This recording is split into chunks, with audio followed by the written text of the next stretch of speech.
नमस्कार, मैं दीपक कुमार आप सभी का स्वागत करता हूं द आदर्श डायलॉग में। दोस्तों, आप सभी से निवेदन है कि वीडियो को देखिए, लाइक कीजिए, शेयर कीजिए और चैनल को सब्सक्राइब कीजिए। दोस्तों, आज हम चर्चा करेंगे इस देश के सबसे प्रभावशाली वकील कपिल सिब्बल जी के ऊपर। दरअसल इस समय हमारे देश के सुप्रीम कोर्ट में एक बड़ा ही गंभीर विषय पे सुनवाई चल रहा है, जिसका सुनवाई 7 जजों की संवैधानिक पीठ कर रही है। ऐसे अक्सर बहुत ऐसे कम मामले होते हैं जिनमें 7 जजों की संवैधानिक पीठ बनती है। आप इस बात से अंदाजा लगाइए कि जो कश्मीर का आर्टिकल 370 का मुद्दा था, उस पे भी 5 जजों की संवैधानिक पीठ ने सुनवाई किया था। लेकिन यह मुद्दा कितना बड़ा है कि इस पे 7 जजों की संवैधानिक पीठ सुनवाई कर रही है। दरअसल वह मुद्दा है अलीगढ़ मुस्लिम यूनिवर्सिटी से जुड़ा हुआ। वही अलीगढ़ मुस्लिम यूनिवर्सिटी जो हमेशा विवादों में रहता है, भारत विरोध में, हिंदू विरोध में और सनातन विरोध में। जिस यूनिवर्सिटी में हिंदुओं के खिलाफ, सनातनियों के खिलाफ यह नारा लगाया जाता है कि हिंदुत्व का कब्र खुदेगा एएमयू के धरती पे, वही ये अलीगढ़ मुस्लिम यूनिवर्सिटी जिसका प्रोडक्ट शर्जील इमाम है, जो भारत से असम को काटने के बाद सीएए एनआरसी आंदोलन के दौरान कह रहा था। उसी एएमयू के विषय में इस देश के सुप्रीम कोर्ट में सुनवाई चल रहा है। और उस सुनवाई में अलीगढ़ मुस्लिम यूनिवर्सिटी के तरफ से जो दलील रख रहे हैं वह देश के सबसे प्रभावशाली वकील कपिल सिब्बल जी हैं। ऐसे तो उनका स्वभाव कह लीजिए या उनका जो शौक कह लीजिए, वो यही है कि इस देश के खिलाफ या इस देश के हिंदुओं के खिलाफ जितने भी मुद्दे हैं, उन सभी मुद्दों का अगर कोई वकील होता है तो उसमें कपिल सिब्बल जी जरूर होते हैं। और इस समय कपिल सिब्बल जी अलीगढ़ मुस्लिम यूनिवर्सिटी जिसके लिए यह विषय, यह मुद्दा है कि जो उसको मुस्लिम अल्पसंख्यक का स्टेटस मिला हुआ है, जिसमें यह अधिकार है कि उस यूनिवर्सिटी में सिर्फ आरक्षण मुस्लिमों को दिया जा सकता है, बाकी किसी को भी नहीं, उसी के ऊपर विवाद है और उसी के लिए सुप्रीम कोर्ट में सुनवाई चल रही है। और उस सुनवाई के दौरान जो कपिल सिब्बल जी दलील दिए हैं, उन्हीं के दलीलों पे हम चर्चा करेंगे। दरअसल उनके दलीलों से यह स्पष्ट हो गया है कि किस तरीके से अब तक इस देश में जो रहने वाले मुस्लिम समुदाय हैं, जो आजादी से लेकर अब तक कांग्रेस पार्टी को एक छत्र अपना मत देते हुए आए हैं, उस कांग्रेस पार्टी ने उनके लिए क्या किया है। खुद सुप्रीम कोर्ट में खड़े होकर कपिल सिब्बल यह बता रहे हैं। उनका दलील पूरी तरीके से कांग्रेस पार्टी और उनके गांधी नेहरू खानदान के जितने भी लोग इस देश पे राज किया, उन सभी के करतूतों को नंगा कर रहा है, सबको बेनकाब कर रहा है। किस तरीके से उन्होंने मुस्लिमों को अपना वोट बैंक बना के रखा, लेकिन उनके लिए कुछ नहीं किया। यह उन मुस्लिम युवाओं को सुनना चाहिए, उन बुर्के वाली महिलाओं को सुनना चाहिए जो इस समय कहते हैं कि हमें बेशक मकान योगी जी दे दे, मोदी जी दे दे, राशन दे दे, पैसे दे दे, कुछ भी दे दे, लेकिन हम वोट समाजवादी को देंगे, कांग्रेस पार्टी को देंगे। उन लोगों को कपिल सिब्बल का यह दलील सुनना चाहिए और विचार करना चाहिए कि जिसके ऊपर यह जिम्मेवारी था कि वह उनके लिए कुछ करता, आज वह खुद खड़े होकर सुप्रीम कोर्ट में कह रहा है कि पिछले वर्षों में मुस्लिमों के लिए किसी ने कुछ भी नहीं किया। इसके लिए कह रहे हो आप भी उस सिस्टम का, उस सरकार का हिस्सा रहे हो, फिर कह किससे रहे हो, किसे नंगा कर रहे हो, अपने आप को या अपने आकाओं को। चलिए उनके दलीलों पे विचार करते हैं। दरअसल अलीगढ़ मुस्लिम विश्वविद्यालय के स्पेशल स्टेटस को लेकर सुप्रीम कोर्ट में चल रही सुनवाई के दौरान वकील कपिल सिब्बल कोर्ट के सामने दलील रख रहे थे। सुप्रीम कोर्ट में सुनवाई के दौरान वकील कपिल सिब्बल ने संवैधानिक पीठ के सामने दलील देते हुए कहा कि देश में शिक्षा के मामले में मुसलमानों का हालात अनुसूचित जातियों से भी नीचे है। ऐसे तो यह झूठ है, ऐसा नहीं है। अनुसूचित जातियों से नीचे मुस्लिमों का किसी भी प्रकार से हालात बदतर नहीं है। लेकिन अगर फिर भी सुप्रीम कोर्ट में कपिल सिब्बल कह रहा है तो इसके पीछे क्या कारण है? अगर मुस्लिमों का हालात दलितों से बदतर है शिक्षा के मामले में, तो इसका दोषी कौन है? इसका दोषी वही गांधी नेहरू परिवार है, उनके वंशज हैं, वो इंदिरा गांधी, राजीव गांधी, सोनिया गांधी और कपिल सिब्बल जैसे लोग, जिसको इस देश का मुसलमान अपना पालनहार मानते रहे, जिसको एक मुश्त वोट देते रहे, लेकिन उन्होंने इनके लिए कुछ नहीं किया। ये खुद साकार रहे हैं, कोई दूसरा भारतीय जनता पार्टी नहीं कह रही है। ऐसे अगर भारतीय जनता पार्टी कहे भी तो इस देश का कोई भी मुस्लिम नहीं मानेगा कि कांग्रेस ने उसके लिए कुछ नहीं किया। वो अभी भी कहते हैं कि कांग्रेस पार्टी ने जितना किया उतना किसी ने कुछ नहीं किया, लेकिन उसी पार्टी का नेता, उस पार्टी के सरकार में रहे मंत्री आज सुप्रीम कोर्ट में खड़े होकर खुद कह रहा है कि इस देश में मुसलमानों के लिए पहले किसी ने कुछ भी नहीं किया। जी हाँ, कपिल सिब्बल ने दलील देते हुए आगे कहा कि मुसलमानों को कभी भी पर्याप्त रूप से सशक्त नहीं बनाया गया है। तो क्यों नहीं बनाया गया? किसने रोका था? पंडित जवाहरलाल नेहरू को किसने रोका था सशक्त बनाने से? इंदिरा गांधी को किसने रोका था? राजीव गांधी को किसने रोका था? पिछले 3 दशकों से सोनिया गांधी को किसने रोका था? इस कपिल सिब्बल को किसने रोका था? जब इन लोगों का सत्ता था उस समय तो इस देश का हिंदू इतना जागा हुआ भी नहीं था कि वो अपने अधिकारों के लिए कोई आंदोलन कर रहा था इनके सामने। फिर भी इन्होंने मुस्लिमों को आगे क्यों नहीं बढ़ाया, क्यों नहीं सशक्त किया? दरअसल अपने इन दलीलों के माध्यम से कपिल सिब्बल खुद अपने आप को और अपने आकाओं को नंगा कर रहा है। इसके बावजूद भी अगर इस देश का मुसलमान ये कहता है कि कांग्रेस ने उनके लिए बहुत कुछ किया, तो फिर उनसे बड़ा मूर्ख कोई नहीं है। मामले के सुनवाई के दौरान कपिल सिब्बल ने दलील दी कि आर्टिकल 30 में अल्पसंख्यकों को शैक्षणिक संस्थान स्थापित करने और चलाने का अधिकार है। बिल्कुल है, इससे कोई इनकार नहीं करता है, लेकिन उनके अपने खर्चों से, भारत सरकार या राज्य सरकार के खर्चों से नहीं। इसी आर्टिकल के आड़ में वर्षों से इस देश का तमाम कांग्रेसी और क्षेत्रीय छत्रप जो है, जो मुस्लिम वोट के लिए उनको वर्षों से मूर्ख बना रहा है, वह राज्य सरकार के खर्चों से अवैध मदरसे चलाता था। और फायदा किसे देता था?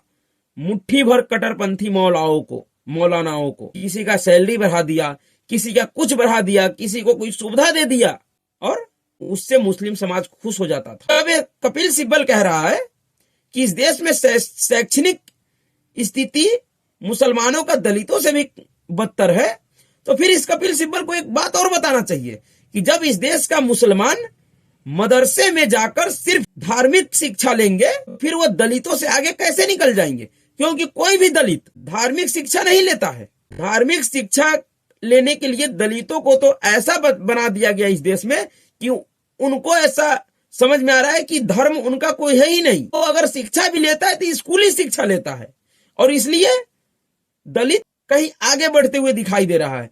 लेकिन धार्मिक शिक्षा की अगर बात किया जाए तो इस देश का कोई भी ऐसा मुस्लिम बच्चा नहीं होगा जिसको धार्मिक शिक्षा का ज्ञान नहीं होगा। तो आपको शिक्षा लेना है धार्मिक और तुलना करना है स्कूली शिक्षा से, ये कैसे हो सकता है?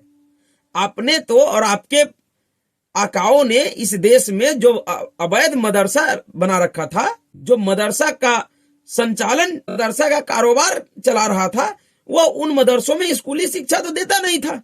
तो फिर मुस्लिम बच्चों को स्कूली ज्ञान कहां से आएगा? और जब सर्वे होगा तो पिछड़ता हुआ दिखेगा। लेकिन धार्मिक शिक्षा पे बात कीजिए ना, क्योंकि उन्होंने धार्मिक शिक्षा लिया है।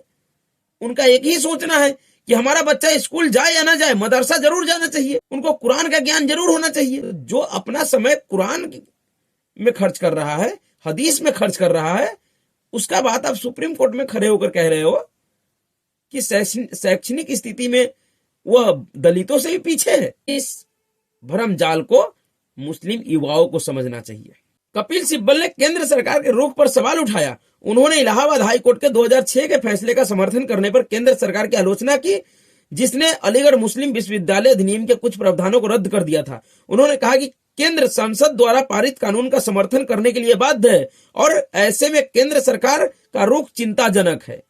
यानी कि अब देखिए इसका कपिल सिब्बल जी का दोहरापन। कह रहे हैं कि अगर किसी कानून को जो केंद्र से पास है, अगर उसे अदालत रोक देता है, उसको अदालत गैर संवैधानिक घोषित कर देता है, लेकिन फिर भी केंद्र सरकार को उस कानून का समर्थन करना चाहिए, अदालत के उस आदेश को नहीं मानना चाहिए। गजब की यही कपिल सिब्बल है। 370 का जो मुद्दा था वो तो संसद से पास हुआ था ना, लेकिन उसमें कह रहा था कि संसद को अधिकार नहीं है, उसके लिए सुप्रीम कोर्ट में लड़ाई लड़ रहा था। अगर सुप्रीम कोर्ट अगर उस पर अगर मना कर दे, अगर इन लोगों के पक्ष में अगर फैसले दे देता, 370 को अगर बहाल कर देता और फिर से केंद्र सरकार सुप्रीम कोर्ट को उस फैसले को अगर बदल देता, तो यही सब पता है क्या कहता कि यह सरकार दमनकारी है, हिटलर शाही चला रहा है, सुप्रीम कोर्ट के आदेश को भी नहीं मान रहा है। देखिए किस तरीके से यह सरकार काम कर रही है, अदालत के आदेश को पलट दिया। लेकिन यहाँ पे ये कह रहा है कि बेशक अदालत उसे गैर संवैधानिक घोषित कर दिया हो, लेकिन आप उसका विरोध नहीं कर सकते हैं। गजब का दोगलापंथी है। संवैधानिक बेंच के समक्ष वरिष्ठ वकील कपिल सिब्बल 1981 में एएमयू अधिनियम में हुए संशोधन को फिर से लागू करने की दलील देने की बात कर रहे थे।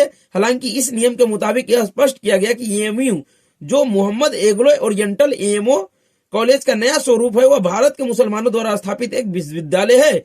इससे पहले इसी प्रावधान में लिखा था कि विश्वविद्यालय से अर्थ है अलीगढ़ मुस्लिम विश्वविद्यालय। वहीं दलील देते हुए कहा कि 1981 में अधिनियम की धारा 5 में एक और बिंदु जोड़ा गया, जिसमें विश्वविद्यालय को भारत में मुसलमानों की शिक्षा और संस्कृति को आगे बढ़ाने की अनुमति मिली थी। इलाहाबाद हाईकोर्ट ने इसे असंवैधानिक मानते हुए रद्द कर दिया था, क्योंकि यह 1967 में सुप्रीम कोर्ट के अजीज बस्सा मामले के फैसले के खिलाफ जाता है, जिसमें एएमयू को एक गैर अल्पसंख्यक संस्थान घोषित किया गया था।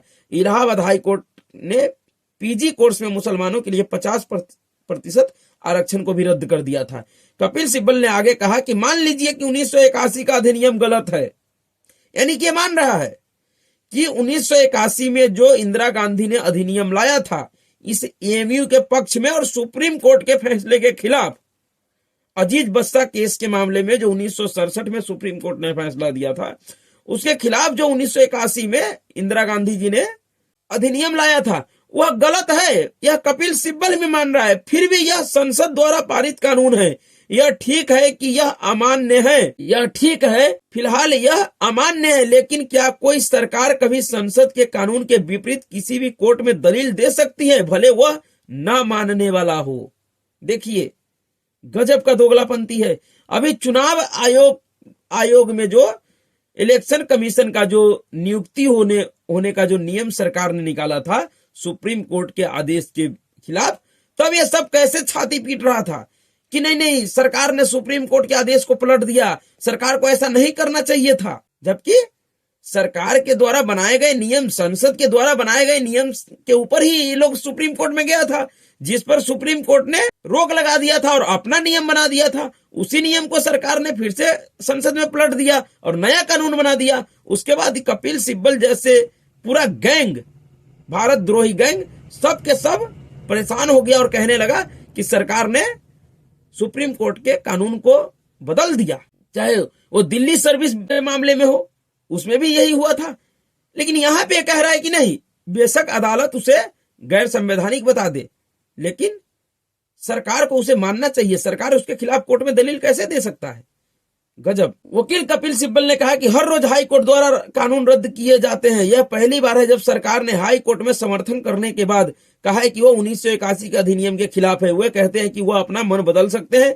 हाँ, वे बदल सकते हैं, लेकिन केवल तभी जब यह किसी कार्यकारी निर्णय से संबंधित हो, न कि तब जब कानून संसद द्वारा पारित किया गया हो। यह एक गंभीर और चिंताजनक मुद्दा है।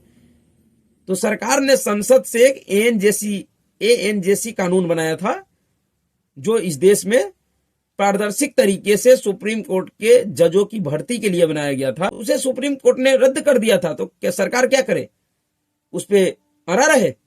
सरकार ये कहे कि नहीं, हम इसको नहीं मानेंगे। यानी कि जब अपने सुविधा के हिसाब से बात आए तब करो, और जब अपने सुविधा के लायक न हो तो उसका विरोध करो। गजब, ये इन महान वकीलों का देन है। इस बात पर जो सरकार की तरफ से सॉलिसिटर जनरल तुषार मेहता जी उपस्थित हुए थे, उन्होंने कहा कि अगर हम कपिल सिब्बल जी के बात को मान ले और सरकार को हर संसदीय कानून का समर्थन करना चाहिए, तो क्या उसे इंदिरा गांधी सरकार द्वारा लागू किए गए आपातकाल के 39वें संविधान संशोधन का भी समर्थन करना पड़ेगा? उस संशोधन में तो मूलभूत अधिकारों को ही रोक दिया गया था। तो इस तरीके से अब सुप्रीम कोर्ट में 370 के बाद एएमयू अलीगढ़ मुस्लिम यूनिवर्सिटी के आरक्षण को बचाने के लिए कपिल सिब्बल फिर से उतरे हैं।